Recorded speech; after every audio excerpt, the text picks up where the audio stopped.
नमस्कार, मैं आज 24 लाख स्टूडेंट से बात करना चाहता हूं जिनको नीट पेपर लीक से नुकसान हुआ। सड़क से संसद तक हम आपके साथ खड़े हैं। 24 लाख स्टूडेंट से मैं कहना चाहता हूं, आप अकेले नहीं हो। पिछले 7 साल में 70 बार पेपर लीक हुआ है और 2 करोड़ युवाओं को पेपर लीक से नुकसान हुआ है।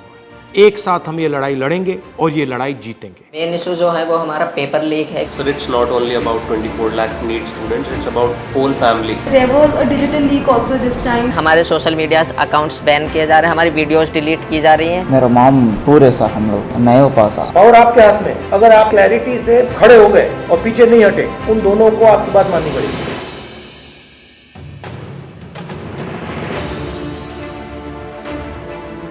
So we all have come here to talk about NEET exam. We all gave NEET 2024 exam.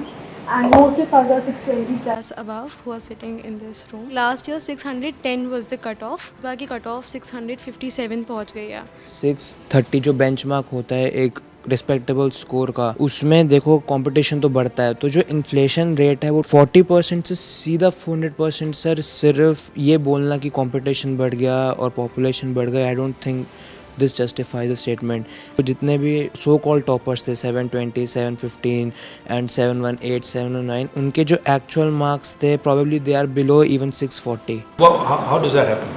So maybe I feel that there are major 4 reasons. The first one is obviously paper leak. Second was that there was a digital leak also this time, like on Telegram channels, or majorly there were other platforms as well.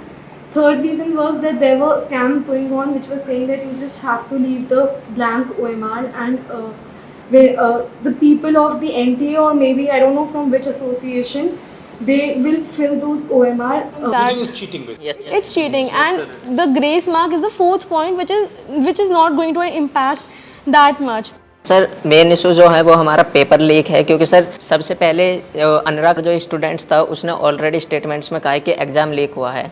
Sir exam leak हुआ है, उसने already proven किया हुआ है। और हम शिक्षा मंत्री श्री धर्मेंद्र प्रधान जी से मिले थे, उन्होंने स्टार्टिंग में कहा था कि एनटीए में कोई ऐसा कुछ गड़बड़ी नहीं हुई है, और जहां पर 2 सेंटर्स पर ये चीज़ देखी गई है उनको हम अभी वहां पर जांच की जाएगी।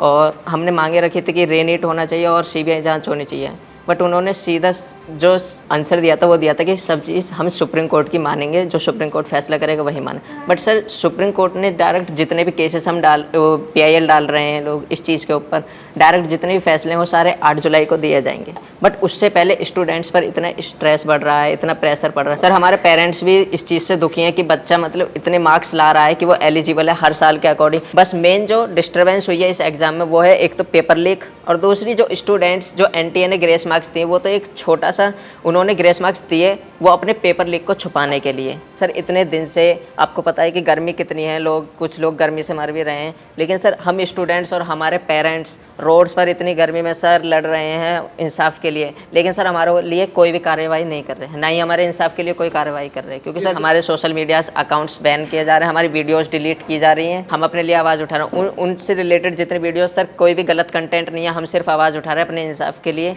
उसमें सर हमारे जो सोशल मीडिया अकाउंट है या यूट्यूब अकाउंट है उनको डिलीट किया जा रहा है, बंद किया जा रहा है। 1 day of the whole year, तो वो हमारा दिन डिसाइड करेगा कि हम डॉक्टर बन रहे हैं कि नहीं। मेरा पापा नहीं है सर, डैड नहीं है, मर गया। तो मेरा मम्मी अकेली है सर। सर मैं 2 साल ड्रॉप लिया सर।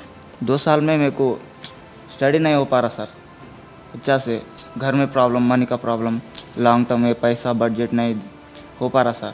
ऐसा मैं सोच के मेरा माइंड भी अब ये भी लोड हो रहा सर, मेरा ब्रेन भी। मेरा माम पूरे सर हम लोग नहीं हो पाता, और एक बार नहीं हो पाता सर लॉन्ग टर्म लेना को, ऐसा सोच रहे। अभी रीनीट कराओ तो इजी होता सर। मतलब सर कंक्लूजन है कि रीनीट ही अब हो सकता है, रिवैल्यूएशन तो कोई नहीं होगा। नहीं तो अगर हम आपके लिए 2-3 चीज़ें कर सकें, सरकार के पर प्रेशर डाल पाए, तो हमें किस चीज़ों पे बोलना चाहिए? सर सबसे पहले तो रीनीट जैसा conclusion yes sir. Sir second NTA agency जो है वो एग्जाम्स ना ही कंडक्ट कराए, अगर वो नहीं करवा पा रहे हैं, एक्नॉलेज करें कि हम नहीं मैनेज कर पा रहे हैं। NTA as a concept is a failure. Yes sir NTA पे हमारा किसी का ट्रस्ट नहीं है, NTA पे इस टाइम। फर्स्ट पॉइंट री exam, second point NTA is ना कराएं। थर्ड पॉइंट एजुकेशन सिस्टम पे फोकस करें और काउंसलिंग सर से 4 करें। पॉइंट ये कि जो बेसिकली जो ब्लाइंड स्पॉट्स हैं जैसे कि टेलीग्राम पर पेपर लीक होना, ऑनलाइन पेपर लीक होना, इसके ऊपर भी एक इंक्वायरी होनी चाहिए। Sir, it's not only about 24 lakh NEET students, it's about whole family. फिर सर जो बोर्ड्स का प्रेशर, फिर नीट में परफॉर्म करने का प्रेशर, तो सर बहुत सारे लोग तो मेडिकल ही नहीं लेंगे इस चक्कर में। सर ऐसे क्वालिटी डॉक्टर्स बनेंगे जिनकी क्वालिटी कुछ नहीं है, जो ऐसे ग्रेसिंग मार्किंग करके अंदर गए हैं, जब वो डॉक्टर्स बनेंगे तो can you imagine the condition of the people of India.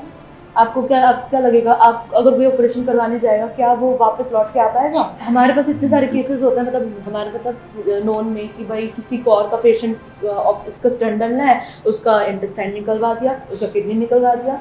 Sir ऐसे केसेस, ऐसी मिसहैपनिंग्स इतनी बढ़ जाएंगी, we can not imagine. Sir जो ये रीनीट का कॉन्सेप्ट है और जो ये रीनीट का कंक्लूजन है, ये बेसिकली दो ही बॉडीज़ हैं इंडिया में जो इसकी पावर रखती हैं। First of all supreme court, जिसमें हम अभी काफ़ी ज़्यादा डिपेंडेंसी शो कर रहे हैं, and second ministry of education. Ministry of education ने यूजीसी नेट का एग्ज़ाम भी कैंसिल किया और उसके अंदर लाइक 1 डे के अंदर उन्होंने एग्ज़ाम कैंसिल कर दिया। एक्चुअली ये दोनों ने इसलिए किया है क्योंकि पॉलिटिकल प्रेशर आया है, यस क्योंकि आप लोग मतलब चुप नहीं बैठे हो। यस सर, वो दोनों इंस्टीट्यूशंस निर्णय जब लेंगे जब आप प्रेशर डालो। यस सर, अगर आपने ठीक से प्रेशर डाला और आप पीछे नहीं हटिए, और अगर आप काफ़ी स्टूडेंट्स आ जाएंगे तो वो दोनों इंस्टीट्यूशंस इसको कैंसिल करो। पावर ना कोर्ट के हाथ में है ना मिनिस्ट्री के हाथ में है, पावर आपके हाथ में है।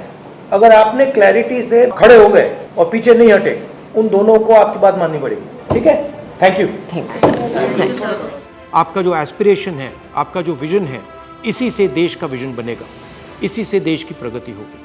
अगर सरकार आपकी रक्षा नहीं कर सकती है तो ऑपोजिशन आपकी रक्षा करेगी। ये जो आपका मुद्दा है, इसको मैं पर्सनली संसद में आपके लिए उठाऊंगा और पूरा का पूरा दबाव हम सरकार पे डालेंगे। धन्यवाद।